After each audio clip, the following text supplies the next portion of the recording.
La parole est à Valérie Joussaume, géographe à l'Université de Nantes. Merci d'être venue jusqu'à nous. Merci à vous de m'accueillir ce matin.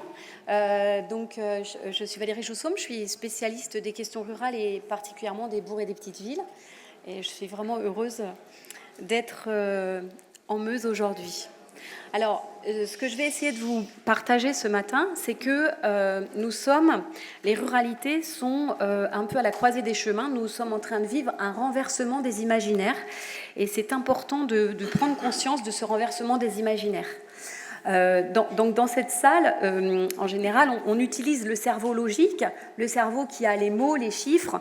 C'est le cerveau qui décompose un peu comme une mécanique, et on a tendance à décomposer la réalité, à faire des enchaînements de cause à effet qui sont très efficaces pour gérer le quotidien, mais qui ne sont pas efficaces pour le récit, pour se raconter une histoire globale.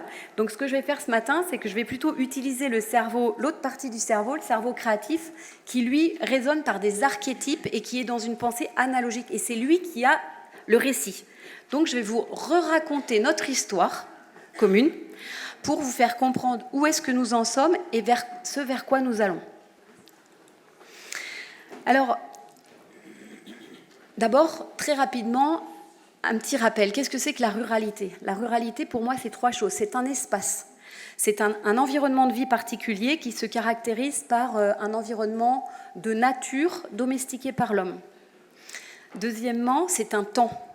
La campagne, elle est associée à une mémoire anthropologique, qui est l'histoire paysanne, qui a structuré notre histoire pendant 7 ou 8 millénaires et qui forme le fond anthropologique de nos sociétés. Et enfin, la ruralité, c'est une réalité socio-économique, celle en général, ce sur quoi vous travaillez. Et cette réalité socio-économique, c'est elle qui est en train de connaître un renversement des imaginaires. C'est ce que je vais essayer de vous raconter. Pour vous raconter tout ça, vous allez voir, je vais faire un grand retrait en arrière. On va prendre du recul. Dans l'histoire des humains, vous et moi, on a connu 3 grandes phases historiques. L'ère sauvage, c'est l'ère des chasseurs-cueilleurs. Je ne vais pas en parler parce que en Europe et en Eurasie, en fait, ça a disparu depuis fort longtemps.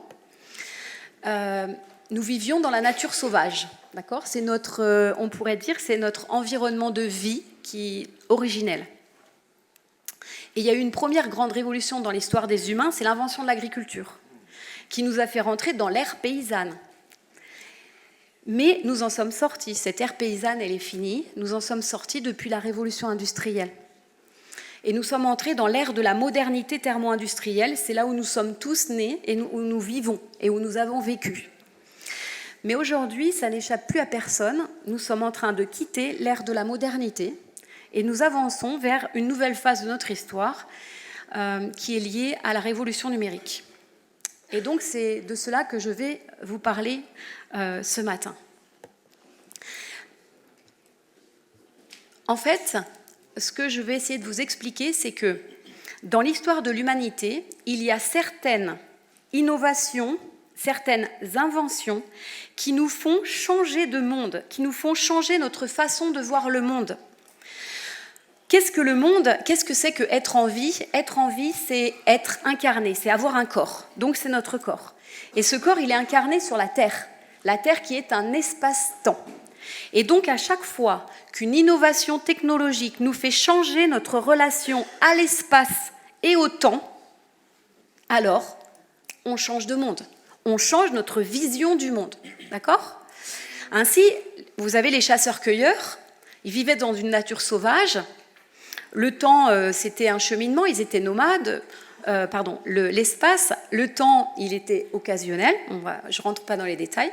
Et puis un jour, l'invention de l'agriculture, c'est la sédentarisation. Donc vous comprenez que des chasseurs-cueilleurs nomades, le jour où ils ont une activité économique qui les sédentarise, ils changent leur vision du monde. Et donc, à ce moment-là, nous sommes devenus des paysans. D'accord ? Et donc, ça, c'est de là que part notre histoire des campagnes dans l'ère paysanne. Qu'est-ce que l'espace ? Qu'est-ce que le temps ? Alors, vous voyez, dans le schéma, donc on va se focaliser. D'abord, les campagnes sont nées dans l'ère paysanne. Je le rappelle en quelques mots. On va prendre une métaphore. Le monde paysan, c'est le monde de la terre. Tout est terre. Ils sont sédentaires. Qu'est-ce que l'espace? C'est un territoire, c'est une aire qu'on aménage autour de soi. Qu'est-ce que le temps pour des paysans? Il est cyclique. C'est le rythme solaire. Et donc, ce temps cyclique, ça a un impact sur, par exemple, la vision du futur. Qu'est-ce que le futur pour nos anciens qui étaient des paysans? Eh bien, le futur, c'est l'éternel retour du passé. Et donc, pour nos anciens, le futur, c'était l'éternel retour du passé, ce qui n'a rien à voir avec nous. Et donc, dans cette ère paysanne, c'est l'âge de la terre, le monde est comme un potager. Et donc, on va aménager le monde comme un potager. Qu'est-ce que ça veut dire? C'est que l'environnement de vie qui est produit par les sociétés paysannes, c'est un environnement de vie de nature domestiqué par les humains. C'est-à-dire, c'est ce qu'on appelle la campagne, en fait. La campagne est la production d'une ère passée, d'une ère culturelle passée, qui est donc l'ère paysanne. Le monde est comme un potager. Et qu'est-ce que l'homme? Tout est terre. Donc l'homme est une figure de terre. Tu es poussière, tu es argile. Mais cette figure de terre, elle est vivifiée par l'esprit. Et comme le dit Emmanuel Todd, l'ère paysanne, c'est l'homme qui croit en Dieu. Et donc, on va avoir, les humains vont s'adapter à toutes les niches écosystémiques. D'accord? Donc à chaque fois qu'il y a un nouvel écosystème, eh bien l'agriculture va s'adapter. C'est la raison pour laquelle on a une grande diversité paysagère, puisque les sociétés paysannes vont évoluer en fonction des écosystèmes. On va faire sa maison avec les matériaux naturels du coin, et donc on va avoir des architectures régionales, etc. Et je vous rappelle juste qu'en France, par exemple, il y avait environ 400 pays. D'accord? Il y a à peu près 4 à 5 pays différents par département actuel, on va dire ça comme ça, qui correspondaient à des écosystèmes et qui correspondaient aussi régionalement à ce que Emmanuel Todd appelle des systèmes familiaux. Il y avait comment on pourrait dire, des mentalités un peu différentes. Et donc tout ça, ça faisait à peu près 400 pays. Donc c'est de ce fond anthropologique qui s'est construit sur plusieurs millénaires que s'est structuré le peuplement des campagnes. Mais cette société paysanne, elle a disparu sous les effets de la révolution industrielle. Et donc la société paysanne, elle s'est effondrée. Le monde, la vision du monde des paysans d'autrefois, elle s'est effondrée. Donc il faut bien comprendre que dans l'ère paysanne, les campagnes apparaissaient comme un centre. C'était un centre démographique, c'est là où on avait plus de 80% de la population. C'était un centre économique, puisque la grandeur des nations, des pouvoirs s'appuyait sur l'agriculture. C'était le centre politique. Je ne dis pas que les paysans avaient le pouvoir, mais je dis que c'est la terre qui servait de base au pouvoir politique, qui était donc l'aristocratie. Et c'était le centre culturel, c'est-à-dire que tous les imaginaires, mentalement, l'imaginaire s'appuyait sur l'agriculture. Lisez tous les textes anciens, toutes les paraboles, ce sont que des paraboles agricoles. Et regardez tout le vocabulaire des métaphores. Moi, je dis toujours, par exemple, la grande faucheuse, qui est la métaphore de la mort, était compréhensible par tous dans une société paysanne. Aujourd'hui, vous demandez à des jeunes citadins qu'est-ce que ça peut être la grande faucheuse, je ne suis pas sûre qu'ils comprennent en fait ces symboles. D'accord? Donc la campagne, c'était vraiment la terre, l'agriculture, la paysannerie, c'est le fondement anthropologique de notre société. Mais ce fondement anthropologique, il a été bouleversé par la révolution industrielle. Et donc la révolution industrielle nous a fait rentrer dans une autre phase de notre histoire qui est la phase de la modernité industrielle, thermo-industrielle. Et ce qu'il faut bien comprendre, c'est que depuis un siècle, plus d'un siècle, les campagnes qui étaient le centre, se sont retrouvées dans la société moderne à devenir la marge. Puisque dans la société moderne, le centre économique, démographique, politique, culturel, ça va devenir la ville. Alors, en quelques mots, je vais vous raconter notre monde, notre vision du monde. C'est important de temps en temps de se dire, mais qu'est-ce que c'est que notre vision du monde? Parce qu'elle est en train de changer. Notre monde va changer. Nous allons sortir de la modernité. Ce que nous croyons fermement aujourd'hui ne sera probablement plus aucunement valable dans peut-être 50 ans. Qu'est-ce que c'est que la modernité ? La première chose, c'est que la modernité, c'est l'ère du feu. Pourquoi le feu ? Parce que la révolution industrielle, c'est la maîtrise mécanique du feu. La révolution industrielle, elle commence le jour où on arrive à transformer du feu thermique en mouvement mécanique. Ça veut dire que, premièrement, d'un point de vue économique, la vie moderne, c'est la vie motorisée, c'est l'invention des moteurs. Moteurs à vapeur, moteurs électriques, moteurs thermiques, qui va nous faire entrer dans un nouveau monde. Et qu'est-ce que ça va produire ? Qu'est-ce que ça va produire les moteurs ? Ça va produire de la mobilité. Et vous vous souvenez que les paysans, ils sont sédentaires. Donc vous comprenez que dans un monde sédentaire attaché à la terre, la mobilité, l'accélération énergétique va faire exploser le monde des paysans. Donc la vie moderne, c'est d'abord la vie motorisée et tout va y passer. Les déplacements, l'industrie, l'agriculture, tout va être industriel. Deuxièmement, sociologiquement, qu'est-ce que c'est que notre société ?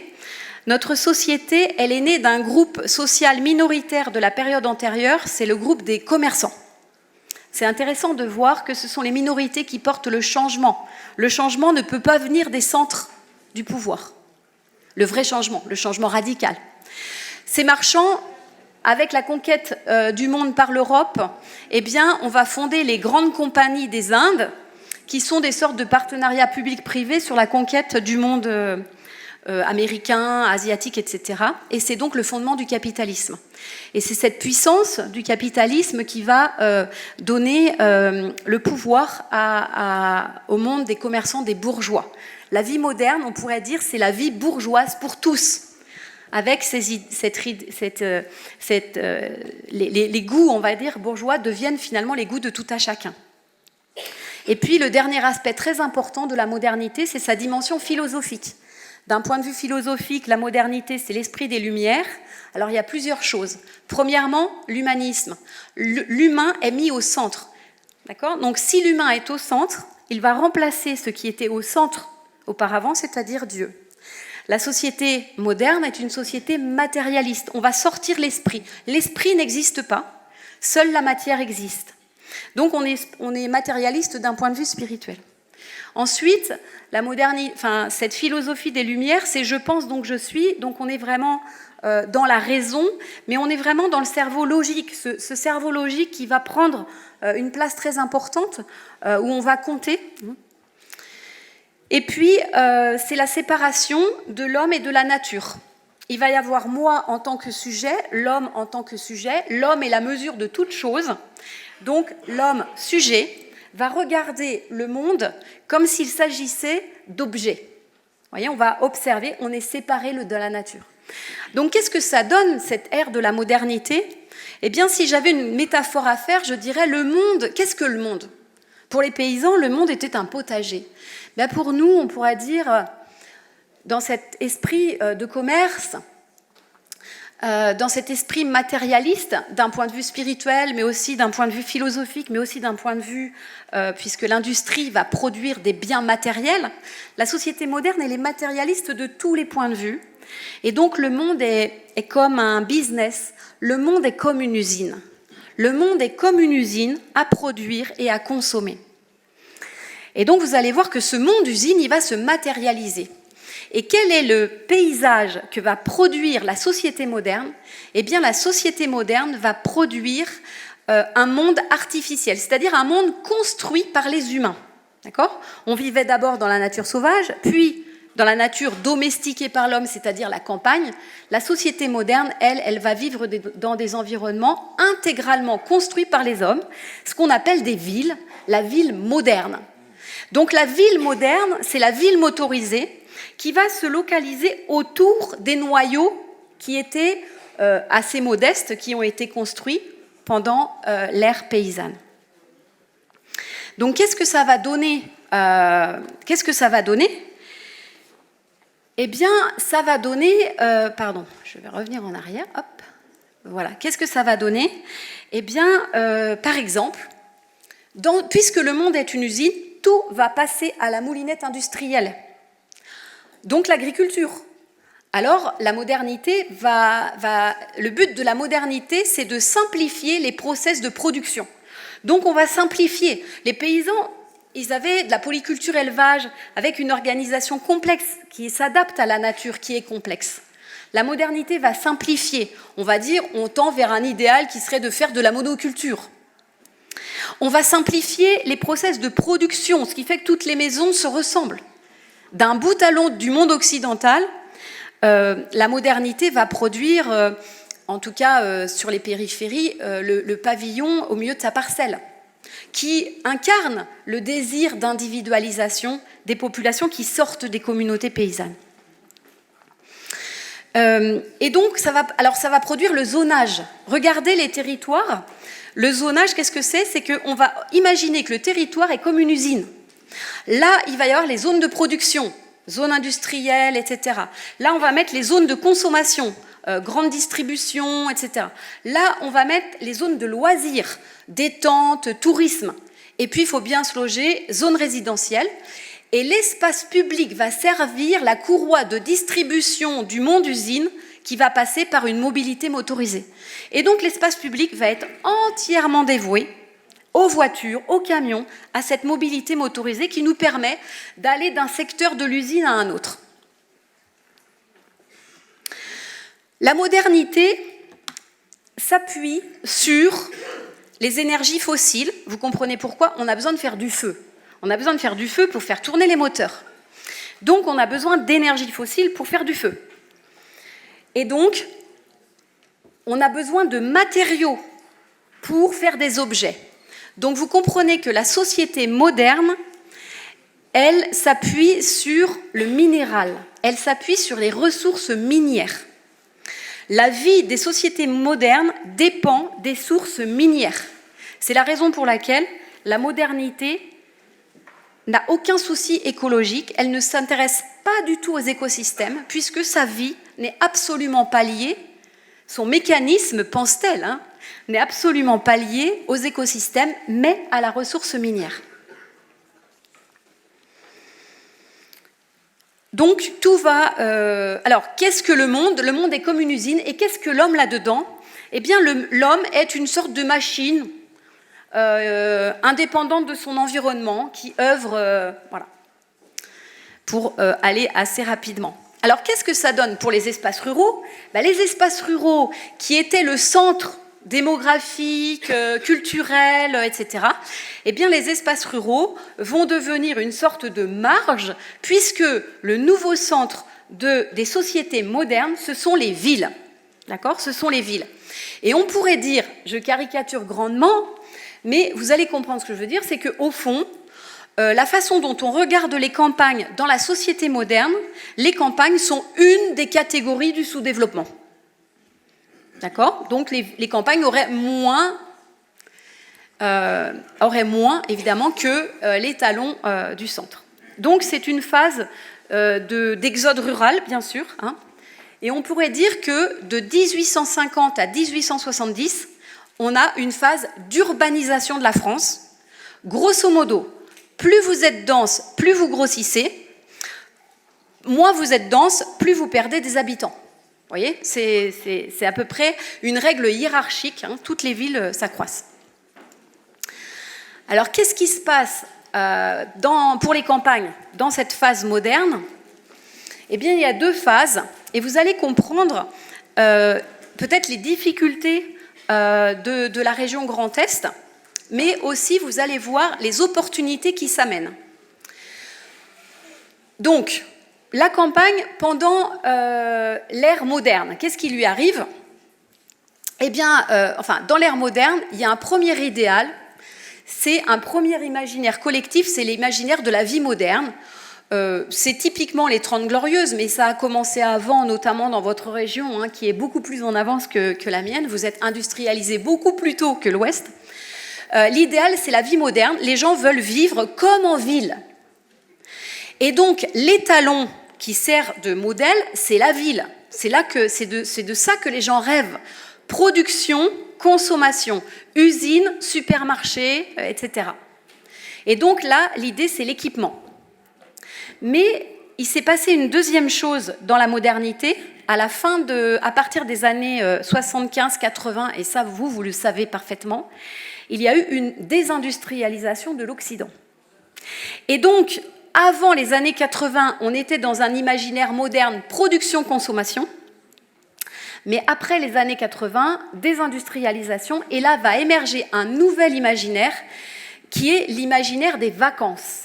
Puisque nous ne produisons plus, nous allons rêver maintenant que nous consommons et on se distrait. Vous voyez, la modernité, c'est production, consommation, distraction. Dans un premier temps, c'est production, consommation. Et à partir des années 90, c'est consommation, distraction. Et on rentre dans l'univers des vacances. On voudrait vivre comme en vacances, partout et tout le temps. Alors vous allez me dire, oui, mais ça, c'est un rêve. Mais je vous le dis, l'imaginaire, c'est la première strate de la matérialisation qui va atterrir. Et Jean Viard le dit, ça va transformer les maisons. Les gens, à partir de ce moment-là, c'est terrasse, barbecue, piscine. Terrasse, barbecue, piscine, ça va changer. Et donc, vous voyez que les élus, avant, ils visaient l'équipement et ils voulaient attirer des entreprises. À partir des années 90-2000, les élus améliorent le cadre de vie et veulent attirer des touristes. Et vous comprenez le problème du sud-est de l'est de la France, c'est que vous avez conjugué deux problèmes, et vous allez comprendre pourquoi, c'est-à-dire qu'avec la désindustrialisation, l'Est n'était pas associé à l'imaginaire des vacances. Il était associé à un imaginaire de la pleine modernité, de la modernité flamboyante, glorieuse, mais pas à l'imaginaire des vacances. Et donc, pour votre région, ça a été un peu la double peine, à la fois la désindustrialisation et un imaginaire qui ne correspond pas à l'idéal collectif. Et donc, vous voyez, ça, c'est les cycles du développement des territoires. Il y a des cycles de vie de développement des territoires. Votre région, ça a été la région qui s'est beaucoup développée avec la révolution industrielle. Donc vous faites partie de l'imaginaire de la révolution industrielle. Donc de la fin du 19e au milieu du 20e, c'était là où on avait les gens les plus éduqués, c'était de là que venaient les hommes politiques importants, etc. Ensuite, cet imaginaire, vous voyez que cet imaginaire, il est descendu vers l'endroit où on allait en vacances, c'est-à-dire plutôt dans le sud.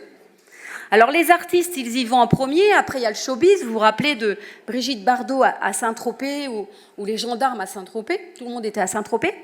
Et puis les étudiants ont voulu aller à Montpellier, à Marseille, à Toulouse. C'était dans les années 80, les grands développements urbains, Sophia Antipolis, Antigone à Montpellier, etc. C'est là où on avait le plus de bacheliers. Et puis, depuis les années 90, c'est plutôt dans ma région, nous qui étions restés des paysans, mais vraiment très paysans jusque dans les années 50-60, eh bien, à partir des années 90, c'est la côte atlantique qui devient désirable.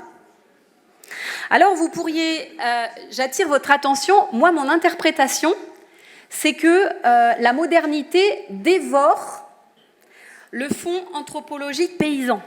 Qu'est-ce que je veux dire par là ? Le fond anthropologique paysan, dans la nature, les relations sont équilibrées. Dans la nature, on donne, on reçoit, il n'y a rien qui reste, tout passe. Donc, le fond anthropologique paysan est fondé sur la réciprocité, sur une logique de je donne, je reçois, et c'est équilibré. Qu'est-ce que la modernité ? Je vous ai dit qu'on était tous des petits businessmen, des petits bourgeois gentilshommes. Et la bourgeoisie, qu'est-ce qu'elle veut ? Ce sont des marchands. Les marchands, ils veulent toujours recevoir plus que ce qu'ils donnent. Et donc, la société moderne est fondée sur un déséquilibre relationnel. Elle dévore. Et donc, elle va dévorer le fond anthropologique, c'est-à-dire que aujourd'hui, par exemple, regardez, le succès du Sud-Est s'est fait sur l'imaginaire paysan de la Provence. Aujourd'hui, il n'en reste rien. Et donc, puisqu'il n'en reste rien, On investit la côte atlantique qui était restée dans son jus paysan avec le fonds anthropologique des Basques, des Bretons, etc. Et donc, dans ma région, tout va bien. Tout le monde a l'impression que c'est super, on a tout compris. Je dis juste qu'on est les derniers à se faire dévorer anthropologiquement par la modernité et qu'il faut faire attention à préserver justement cet équilibre relationnel. Et c'est de ça qu'on va peut-être parler dans le monde du futur. Donc, vous comprenez que là... Alors, ça c'est une carte. Là où c'est violet, c'est là où il y a des gens qui arrivent. Mais en général, il y a plus de décès que de naissances, d'accord ? Là où c'est vert, c'est là où les gens naissent, mais ils partent. Et là où c'est noir, c'est que les deux moteurs migratoires et naturels sont grippés. Et puis là où c'est rouge, on a une arrivée de population et en même temps des naissances. Dans la société paysanne, on naissait à la campagne et on migrait vers la ville. Aujourd'hui, on est dans les aires métropolitaines, dans les campagnes métropolitaines, et on migre vers le sud et vers l'ouest. Donc vous voyez que vous êtes vraiment dans ce rond jaune de tout à l'heure, c'est-à-dire vous êtes un lieu où les gens naissent, parce que c'était des lieux qui étaient très peuplés, mais aujourd'hui, depuis une trentaine d'années, vous êtes dans un lieu de départ. Parce que vous n'êtes pas dans l'imaginaire des vacances. Mais c'est pas grave. Puisque nous sommes en train de changer d'époque. C'est là où il faut saisir l'affaire. On est en train de changer d'époque, d'accord ? Donc vous voyez que dans l'histoire des campagnes, il y a eu les campagnes paysannes, ok ? Ensuite, ça a été la mode des campagnes industrielles et productivistes. Vous, ça a bien fonctionné. Ensuite, ça a été la mode des campagnes périurbaines. Alors pour la Meuse, c'est un peu plus difficile parce qu'il n'y a pas de grands pôles urbains. Et puis après, on est passé aux campagnes touristiques. Mais vous voyez ce renversement des imaginaires. C'est-à-dire que par le passé, ce qui était un peu dans son jus paysan, c'était complètement archaïque, complètement ringard. On avait envie de modernité. Et aujourd'hui, les campagnes qui font rêver, c'est presque les campagnes qui sont restées dans leur jus paysan et qui ne sont pas altérées par la modernité. Donc, vous voyez, c'est ça que j'appelle le renversement des imaginaires. Alors, on n'est pas là pour parler du passé. Mais voilà où nous en sommes aujourd'hui, d'accord ? Voilà où nous en sommes. Et ce que je voudrais venir vous raconter ce matin, c'est que, il y a une nouvelle ère qui s'ouvre. Et là, je pense que le Nord-Est a autant de chances qu'ailleurs. Et il y a des opportunités à saisir. Alors, les campagnes du futur. Mais vous savez, c'est un cycle, les territoires, donc il ne faut jamais désespérer. Alors, les campagnes du futur. Depuis les années 90, nous sommes entrés dans une révolution technologique, donc la révolution numérique. Et cette révolution numérique, on n'a pas compris tout de suite, enfin, je pense que dans l'Assemblée, on est plusieurs où on se rappelle bien à peu près des années 90, les ordinateurs, les mails, l'Internet. On n'a pas percuté tout de suite l'ampleur de la métamorphose qu'allait produire cette innovation technique. On avait l'impression que c'était une innovation technique parmi les autres.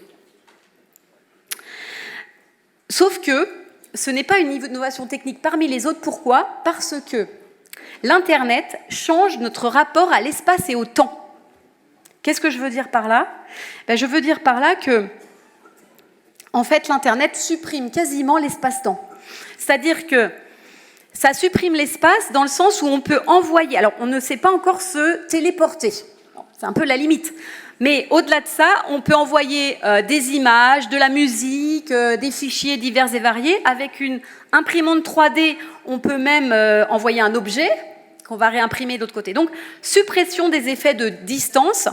Et ça supprime le temps parce que tout se fait instantanément et ça part en étoile. Vous voyez, un objet, par exemple cette zapette, si je l'envoie de l'autre bout de la Terre, ça va me prendre plusieurs jours, mais c'est surtout qu'elle va aller que dans un endroit.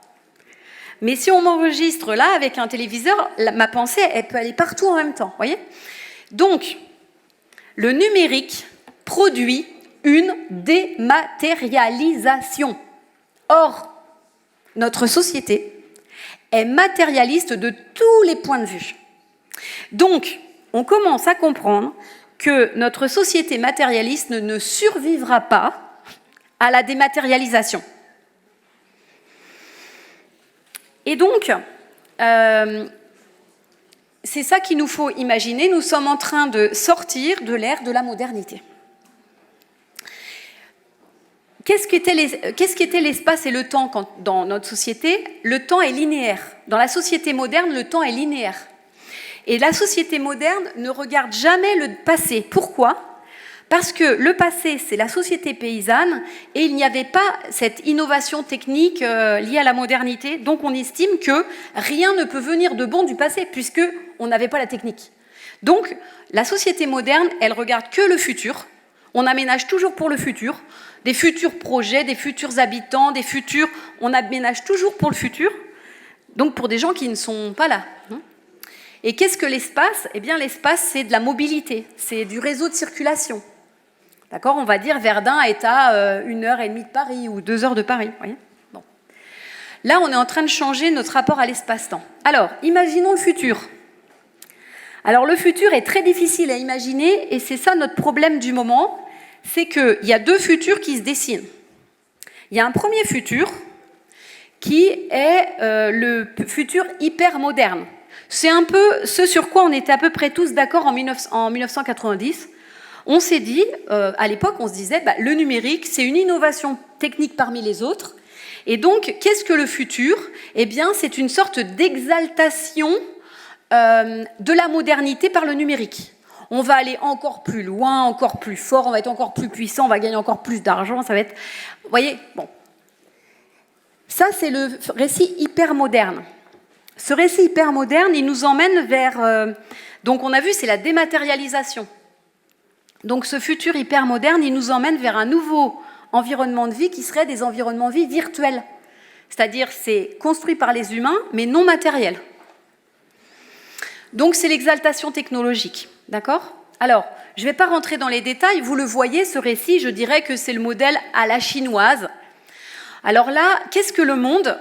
Le monde est comme un ordinateur. Donc le monde est comme un ordinateur, et qu'est-ce que l'homme dans ce monde ordinateur? Eh bien l'homme, c'est comme un composant biotech de l'ordinateur général, et que cet homme, pour qu'il n'y ait pas de bug dans la machine, eh bien il doit se connecter à l'ordinateur général, et donc on va vers un homme connecté par Internet aux objets avec lesquels il interagit. Et donc, d'une certaine façon, dans le monde hypermoderne, eh bien, l'homme devient plus objet. Donc, on pourrait dire que c'est le modèle un petit peu à la chinoise, c'est un modèle assez transhumain, et c'est un modèle où on voit que le numérique, la révolution numérique, à quoi elle sert? Elle sert au contrôle, puisque comme le monde est un grand ordinateur, il ne faut pas qu'il y ait de bugs. Donc, tout doit être sous contrôle. Et donc, qu'est-ce que c'est que l'espace et le temps dans ce monde? Eh bien, on voit que le temps, ça devient une urgence permanente. C'est l'urgence permanente. Mais l'urgence permanente, ça crée l'amnésie. Donc, on est assez amnésique. Et puis, c'est aussi la mobilité. Qu'est-ce que l'espace? C'est la mobilité frénétique du mental. Le mental, il est là, mais il n'est pas là. Il est ailleurs. Il y a plein de gens, sur les téléphones, par exemple, ils sont ailleurs en même temps. Vous voyez? Et donc, on est dans une mobilité frénétique. Et alors, écoutez bien ce que je vais vous raconter. Il y a un philosophe qui est spécialiste du temps qui dit « La société hypermoderne, la société frénétique est une société à encéphalogramme plat. » Pourquoi? Parce que, c'est très simple, pour avoir une pensée profonde, il faut au moins 20 minutes de concentration. Si vous êtes dans la notification permanente de tout, avec en même temps, vous voyez, Verdun, Strasbourg, Paris, voilà. Eh bien, en fait, vous n'allez jamais dans une pensée profonde. Et Hartmut Rosa dit, la société frénétique est une société à encéphalogramme plat. Les humains fonctionnent un peu comme des zombies, c'est-à-dire qu'ils ont l'air de réfléchir, mais en réalité, ils ne pensent absolument à rien. Tout ce qu'ils savent faire, c'est soit de la bureaucratie, pour dire qu'ils font quelque chose, ou du benchmark, parce qu'ils regardent ce que font les autres à côté, mais aucune capacité de création profonde. Et Hartmut Rosa dit « L'Occident, depuis 20 ans, ne fait pas de nouveau. Tout ce qu'il sait faire, c'est ce qu'il sait déjà faire. » C'est la raison pour laquelle Hartmut Rosa dit « Attention, la société hyper moderne ira jusqu'à son effondrement sans broncher. » Sans broncher, parce qu'elle n'a aucune capacité de réflexion. Aucune. Et donc, ce monde hypermoderne vers lequel nous semblons aller inexorablement, en fait, est plutôt à interpréter comme une modernité en fin de course. Et on peut imaginer que ce monde, par des crises successives écologiques, de limites de la planète, politiques, sorties de la démocratie, puisqu'on voit bien que les milliardaires du numérique ont des ambitions politiques et remplacent les États, bon, etc. Je ne rentre pas, vous connaissez le contexte. Et donc, en fait, ce monde-là qui semblait normal, le futur normal, eh bien, de plus en plus de gens décrochent. Ce futur n'est pas désirable, ce futur est dystopique. Et c'est là que se trouve le renversement des imaginaires. La plupart des gens ne rêvent plus de ce monde-là, qui leur paraît complètement dystopique, et ils développent un autre rêve, le rêve d'un autre monde. Et je vous l'ai dit, le rêve, c'est la première strate de la concrétisation des choses. Et donc, il y a un autre monde qui est en train de se développer, un monde où le numérique nous donnerait l'opportunité de créer une société complètement différente, qui n'est pas la société moderne, qui n'est pas la société matérialiste, bourgeoise et productiviste que nous connaissons, que nous avons connue. Donc l'idée, c'est de atterrir. Cette idée-là, c'est le numérique va nous servir à vivre, à être en relation les uns avec les autres, mais vous voyez l'opportunité pour la campagne. C'est qu'on peut être en relation sans être les uns à côté des autres, sans être dans la ville. Et là, il y a un grand potentiel pour les espaces ruraux, l'idée de atterrir, revenir à, je l'ai entendu tout à l'heure, l'eau, le bois, la terre. On atterrit, on reprend ces esprits et on atterrit dans la réalité. Et là, il y a un désir de retour à la nature aussi. Puisque, vous le voyez, en fait, la modernité, elle a une vision très mécaniste du monde, où notre société dépendait du minéral. Là, on est en train de se rendre compte que ce n'est pas du tout vrai, en fait. Que notre vie ne dépend pas du minéral, c'est que la vie sur Terre, elle est liée à la vie, en fait. C'est un écosystème extrêmement complexe, extrêmement fragile, qui est une sorte d'oasis de vie. Et c'est pour ça qu'on entend parler beaucoup du retour du vivant. C'est le retour de la notion d'écosystème et de vie qui remplace notre vision minérale du monde antérieur. Alors, en quelques mots, donc, voyez ce changement d'imaginaire, c'est une opportunité pour les espaces ruraux et les petites villes. Aujourd'hui, j'ai un collègue qui est très radical, mais vous pourrez le regarder sur Internet, qui s'appelle Guillaume Faburel. Il dit « Les grandes métropoles sont le produit de l'hypermodernité, mais nous sortons. Nous allons entrer dans une phase à bas bruit pour le moment de désurbanisation et de retour vers les villes moyennes et les petites villes. » Alors je vous propose, et je finirai comme ça, je vous propose par où commencer, voyez ? Donc, on a vu tout à l'heure la vie moderne, la vie comme en vacances. Bon, eh bien, là, il y a un impensé politique, voyez, par exemple. Dans les campagnes, il y a des gens qui venaient, ils voulaient une vie moderne. Ok, on met des équipements. Ça, les élus ont bien compris, la strate des équipements, elle est fondamentale. Ensuite, les gens viennent, ils disent, moi, je veux être comme en vacances. Ah d'accord, donc qualité du cadre de vie, balade dans la nature, etc. Donc je vais faire une qualité du cadre de vie. Et maintenant, vous avez dans les espaces ruraux des gens qui arrivent en disant, mais moi, ou dans les petites villes, moi je voudrais un autre monde. Ah, alors ça c'est un impensé politique. Ça c'est un impensé politique, je veux un autre monde. Alors qu'est-ce qu'ils veulent ? Et je vous le dis, par exemple, imaginez, les gens vous disent... moi, je voudrais... Alors, mon autre monde, j'aime bien travailler par des métaphores. Je voudrais habiter, vous voyez, si je dis je vais être comme en vacances, terrasse, barbecue, piscine. Là, je veux un autre monde. Alors imaginez, les gens, ils disent, je veux habiter comme dans une cabane dans les arbres. On est d'accord, on ne va pas tous aller habiter dans une cabane dans les arbres. Mais si on a tous ce rêve-là, eh bien, ça va transformer notre façon d'habiter. Matériaux naturels, plus de simplicité, retour avec un cadre de nature, voyez, etc., etc. Alors, puisqu'on atterrit, je vous propose, pour inventer ces nouvelles ruralités, de revenir aux bases. Et les bases, c'est les besoins humains fondamentaux.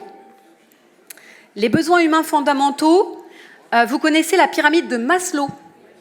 Eh bien, la pyramide de Maslow, elle a été revue et corrigée et actualisée en 2010. Et voilà les besoins humains fondamentaux. Alors, je n'ai pas mis une pyramide parce que ce n'est plus une pyramide. Hein. Les besoins fondamentaux sont concomitants, ce n'est pas une hiérarchie.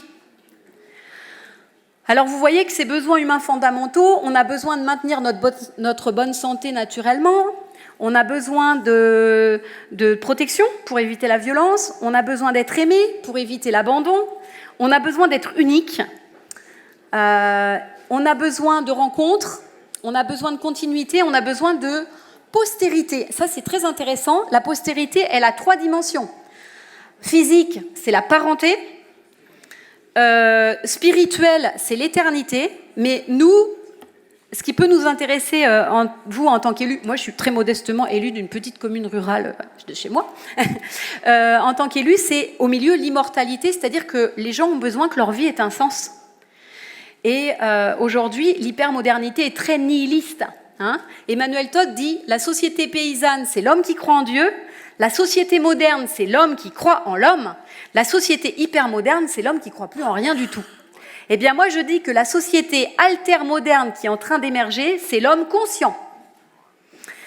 Et donc, je vais, pour garder quelques idées, pour vous laisser quelques idées, j'ai regroupé en 3 thèmes.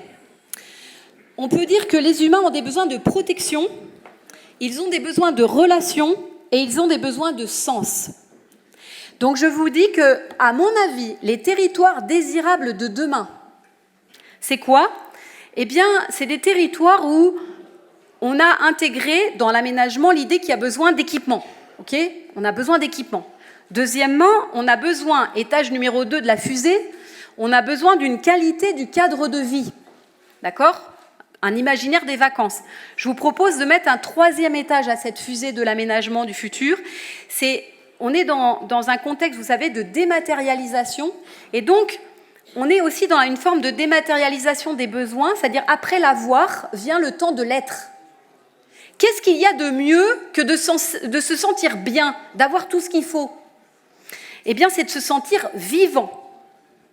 Donc, je vous propose la question de la vitalité. Plutôt que l'attractivité, chercher la vitalité. Se sentir vivant, et qu'est-ce qui rend vivant? C'est la qualité relationnelle. La qualité relationnelle avec soi, avec les autres, avec son environnement naturel, etc., etc. Donc, très rapidement, les territoires désirables du futur, c'est les territoires où on se sent vivant, et on se sent vivant quand les relations sont bonnes à tous les étages. Et pour être en bonne relation, c'est protection, relation et sens. D'accord? Donc les territoires du futur, c'est comment est-ce qu'on protège les corps et les cerveaux? Comment est-ce qu'on maintient la bonne santé des gens? Est-ce que ce que je mange est sain? Ce que je respire? Les environnements chimiques, mais les environnements psychosociaux. Si tout le monde est en dépression, on peut dire que l'environnement n'est pas sain. Donc comment est-ce qu'on a des territoires qui offrent protection des corps et des cerveaux? Si tout le monde n'est pas perdu, si tout le monde n'est pas en mode zombie. Peut-être que les campagnes du Nord-Est peuvent essayer d'éviter donc les attaques de zombies, on peut dire ça comme ça.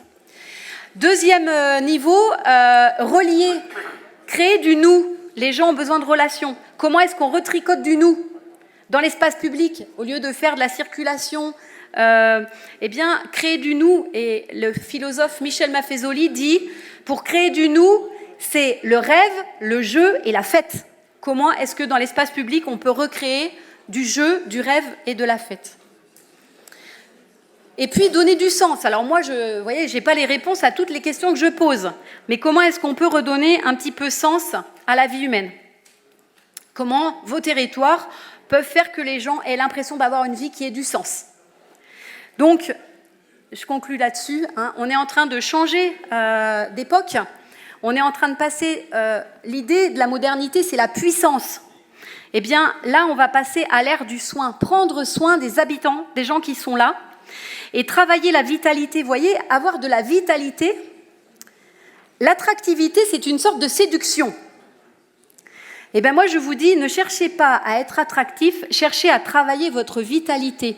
Et si vous avez de la vitalité, vous serez séduisant.